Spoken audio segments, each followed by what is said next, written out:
नमस्कार दोस्तों, स्वागत है आप सभी का एक बार फिर से हमारे चैनल सुख समृद्धि पर। दोस्तों, अगर आप माँ दुर्गा से प्यार करते हैं तो सच्चे दिल से कमेंट बॉक्स में लिख देना जय माता रानी। दोस्तों, नवरात्रि में यह 7 संकेत बताते हैं कि माँ दुर्गा आपसे बहुत प्रसन्न है और आपके घर में स्वयं आ चुकी है। यह 7 संकेत आप भी अपने घर में जरूर चेक करना। नवरात्रि के पूरे 9 दिन देवी माँ को प्रसन्न करने का सबसे अच्छा समय माना जाता है। इस समय की गई आराधना और पूजा पाठ का फल बहुत ही जल्दी प्राप्त होता है। नवरात्रि में मां दुर्गा चैतन्य होती है, इसलिए इन दिनों में की गई सच्ची भक्ति का परिणाम माता दुर्गा हमें तुरंत दिखा देती है। इस समय गलत काम करने से चैतन्य होने के कारण माता रानी हमें, अगर हम बुरा कर्म करें तो बुरा परिणाम भी तत्काल दिखाती है, हमें दंडित भी करती हैं। नवरात्रि के पूरे 9 दिन हमें पूर्ण रूप से सात्विक विचार से रहना चाहिए। हमें 9 दिनों तक कपट, छल, ईर्ष्या और द्वेष आदि का परित्याग कर देना चाहिए। माँ दुर्गा जिस घर में आती है उस घर को पंडितों से भी ज्यादा पवित्र एवं शुद्ध कर देती है। वहां रहने वाले सभी लोगों की बुद्धि भक्तिमय हो जाती है और घर एकदम शांत रहता है, आनंद लगने लगता है। तो आप भी अपने घर में चेक करना। ये अगर साथ में से कोई भी संकेत आपको मिलने लगे तो समझ जाना माता रानी आपके घर में आ चुकी है। तो आइए जानते हैं कुछ संकेतों के बारे में। संकेत बताने से पहले अभी तक आपने वीडियो को लाइक नहीं किया है तो वीडियो को लाइक कर चैनल को सब्सक्राइब जरूर कर लेना। सर्वप्रथम था मैं आप लोगों को नव दुर्गा के 9 स्वरूप एवं उनकी महिमा को बताऊंगा। उसके बाद में आप लोगों को संकेतों के बारे में बताऊंगा, कैसे और कौन से 7 संकेत है जिससे इसे आप पता कर सकते हैं कि माता रानी अब आपके घर में आ चुकी है। अगर आज के वीडियो मिस कर दी तो सारी जिंदगी पछताना पड़ेगा, क्योंकि इस समय माता रानी हमारे घर में आ जाती है, लेकिन कुछ गलतियों के कारण हम माता रानी को पहचान नहीं पाते। यही सबसे बड़ी हमारी मूर्खता है। तो वीडियो को ध्यान से देखना। माता रानी के 9 स्वरूप कहे गए हैं। इनकी पूजा करने से हमें अलग अलग फल की प्राप्ति होती है। ये जानकारी सबसे पहले जानते हैं, क्योंकि आप में से अधिकतर लोग वीडियो को देख रहे हैं। वह नव दुर्गा माता की पूजा करते हैं, लेकिन उनके जो 9 स्वरूप है उनकी पूजा करने से कौन से फल की प्राप्ति होती है उनके बारे में उन्हें पता नहीं होता। ये सारी जानकारी विस्तार से बताऊंगा। अगर आप माता रानी के सच्चे भक्त हैं तो वीडियो को पूरा जरूर देखना, क्योंकि अधूरा ज्ञान हमेशा खतरनाक साबित होता है। ध्यान से देखना और कमेंट बॉक्स में जय माता दी जरूर लिखना। नवरात्रि के प्रथम दिन हम देवी मां शैलपुत्री की पूजा करते हैं। नवरात्रि में जो माता का प्रथम रूप है वह है शैलपुत्री। तो शैलपुत्री के लिए बोला जाता है, ये पर्वतराज हिमालय के घर में पुत्री के रूप में उत्पन्न हुई थी, इसलिए इनका नाम शैलपुत्री पड़ा है। नवरात्रि के प्रथम दिन हम माता शैलपुत्री की उपासना करते हैं। वृषभ में माता शैलपुत्री स्थित रहती है। वृषभ इनका वाहन है। यह अपने हाथों में खड्ग, चक्र, गदा, धनुष, बाण और श्रम को धारण करके संपूर्ण आभूषणों से विभूषित होती है। मिलमणि के समान क्रांति युक्त 10 भुजा माता की है। 10 चरण वाली है। इनके दाहिने हाथ में त्रिशूल और बाएं हाथ में कमल पुष्प सुशोभित है। देवी पुत्री शक्ति, दृढ़ता, आधार पर स्थिरता का प्रतीक है। माता की उपासना करने से जीवन में स्थिरता आती है। तो अगर आप भी माता शैलपुत्री को प्रसन्न करना चाहते हैं तो आपके जीवन में स्थिरता आएगी। माता शैलपुत्री का जो बीज मंत्र है वो है ओम चं जन शैलपुत्री देवे नमन। नवरात्र के दिन के हम माता ब्रह्मचारिणी की पूजा करते ही देवी ब्रह्मचारिणी की आराधना करने से कई प्रकार के मनोरथ की पूर्ति होती है। देवी ब्रह्मचारिणी इनका नाम क्यों पड़ा यह भी जान लेते हैं। तो भगवान शिव से विवाह करने के लिए प्रतिज्ञाबद्ध देवी माता पार्वती ने कठोर ब्रह्मचारी का पालन किया। ब्रह्मा का अर्थ होता है तपस्या और आचरण, उसका अर्थ होता है आचरण करने वाली। तो इस प्रकार ब्रह्मचारिणी का अर्थ हुआ और आचरण करने वाली। तो माता रानी ने कठोर तपस्या की। भगवान शंकर को प्राप्त करने के लिए इनके स्वरूप का सर्वप्रथम बखान जानते हैं। तो देवी ब्रह्मचारिणी के दाहिने हाथ में जप की माला है, बाएं हाथ में कमंडल है और ब्रह्म का स्वरूप है। देवी ब्रह्मचारिणी की उपासना करने से मनुष्य में तप, त्याग, वैराग्य, सदाचार और संयम की वृद्धि होती है। माता की कृपा से ही सर्वत्र सिद्धि और विजय की प्राप्ति होती है। माता ब्रह्मचारिणी का मंत्र है, या देवी सर्वभूतेषु ब्रह्मचारिणी रूपेण संस्थिता नमस्तस्य। नमस्ते नमस्तस्य नमो नमक। नवरात्रि के तीसरे दिन मां चंद्रघंटा की पूजा करते हैं। इस देवी के मस्तक पर घंटे के आकार का केंद्र बना हुआ है, इसलिए माता का नाम चंद्रघंटा पड़ा है। इनके जो चंद है ये भयंकर है।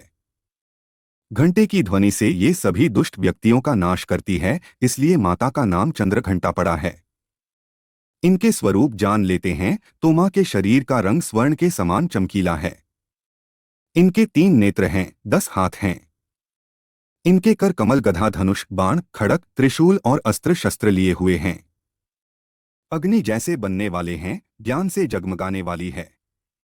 ये सिंह के आसन पर अरुण है तथा युद्ध में लड़ने के लिए अमुक रहती है। मां की कृपा से साधक के समस्त पाप, बाधाएं और जो परेशानियां आती है वे नष्ट हो जाती है। देवी की कृपा से जातक पराक्रमी और निर्भर होता है। अगर आप भी मां चंद्रघंटा की पूजा करते हैं तो आपको निर्भयता की प्राप्ति होती है। देवी मां चंद्रघंटा का मूल मंत्र है चंद्रघंटा देवी नमो नामा। नवरात्रि के चौथे दिन मां कूष्मांडा की पूजा करते हैं।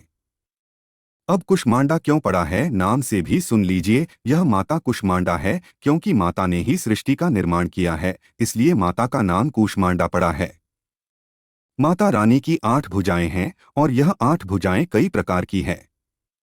ये 8 प्रकार की सिद्धि को अपने हाथों में प्रदान करने वाली कही गई है। इनका वाहन सिंह है और कूष्मांडा माता की आराधना करने से जातक के समस्त रोग और शोक जो होते हैं मिट जाते हैं।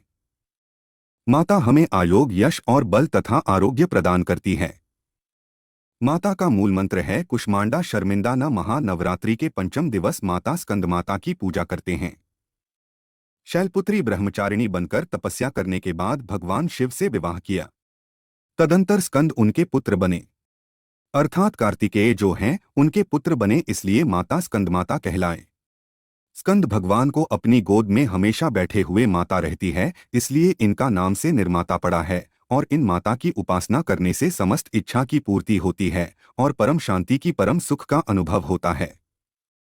इनकी पूजा करने से, आराधना करने से सभी प्रकार की वस्तु की प्राप्ति होती है, ऐश्वर्य मिलता है। अगर आप मां की पूजा करते हैं तो ऐश्वर्य की प्राप्ति होती है, सभी प्रकार की सिद्धियों की प्राप्ति होती है। आइए जानते हैं माता का मूल बीज मंत्र। ओम देवी स्कंदमाता नमः। ये माता का मूल बीज मंत्र है। दोस्तों, इसके बाद नवरात्रि के छठे दिन देवी कात्यायनी की पूजा करते हैं। मां दुर्गा के छठे रूप को मारकाट कात्यायनी के नाम से जाना जाता है। आरसी कात्यायन की कठिन तपस्या से प्रसन्न होकर उनकी इच्छा अनुसार उनके यहाँ पुत्री के रूप में पैदा हुई थी।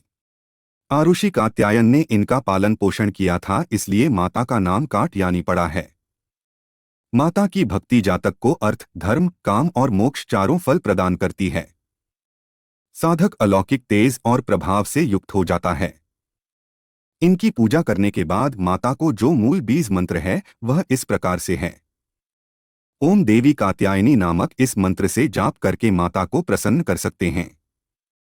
नवरात्र की सप्तमी तिथि नवरात्रि के 7वें दिन माता कालरात्रि की पूजा करते हैं। जी हाँ, माता कालरात्रि की उपासना करते हैं। संपूर्ण प्राणियों की पीड़ा हरने वाली अग्नि भय जल है। भय, रात्रि भय को दूर करने वाली, काम, क्रोध और शत्रु का नाश करने वाली हैं। इनकी पूजा करने से सभी पापों से मुक्ति, दुश्मनों का नाश और तेज बढ़ता है। मां अपने भक्तों के सभी प्रकार के कष्टों और भय से मुक्त कराती है।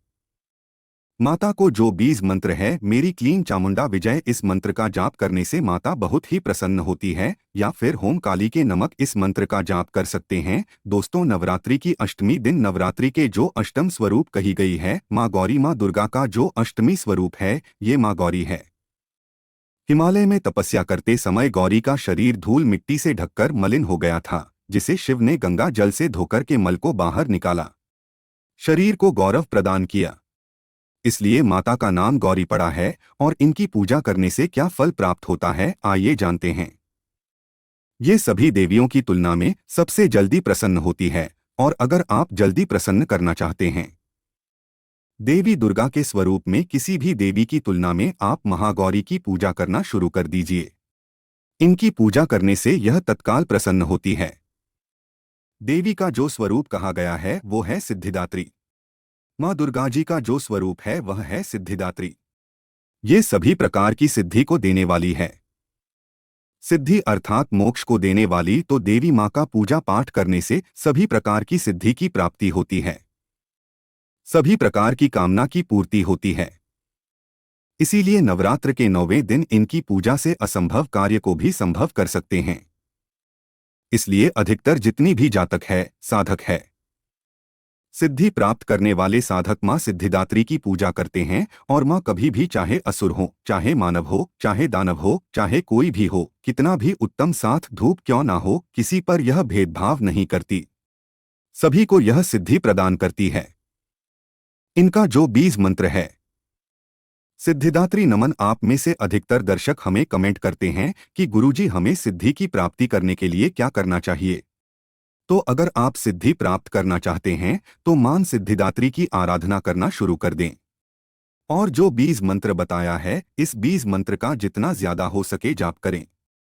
इस बीज मंत्र का जाप करने से आपको 8 प्रकार की सिद्धि और 9 प्रकार की निधि की प्राप्ति होती है।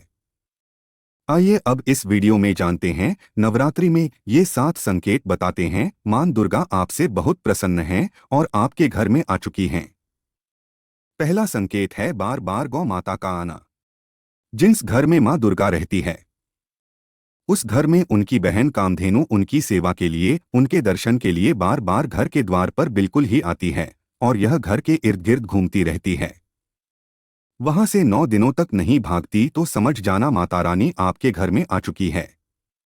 दूसरा संकेत मधुमक्खी का घर में आना। देखिए, मधुमक्खी को मां दुर्गा का भ्रमण का स्वरूप कहा गया है। जिस घर में नवरात्रि में मधुमक्खी आती है तो समझ जाना उस घर में माता रानी आ चुकी है, क्योंकि जो मधुमक्खी है ये मां दुर्गा का ही स्वरूप कही गई है और यह अपने पूर्ण स्वरूप के दर्शन के लिए अर्थात 9 दुर्गा के दर्शन के लिए सेविका बन करके आती है, तो समझ जाना आपके घर में मां दुर्गा आ चुकी है।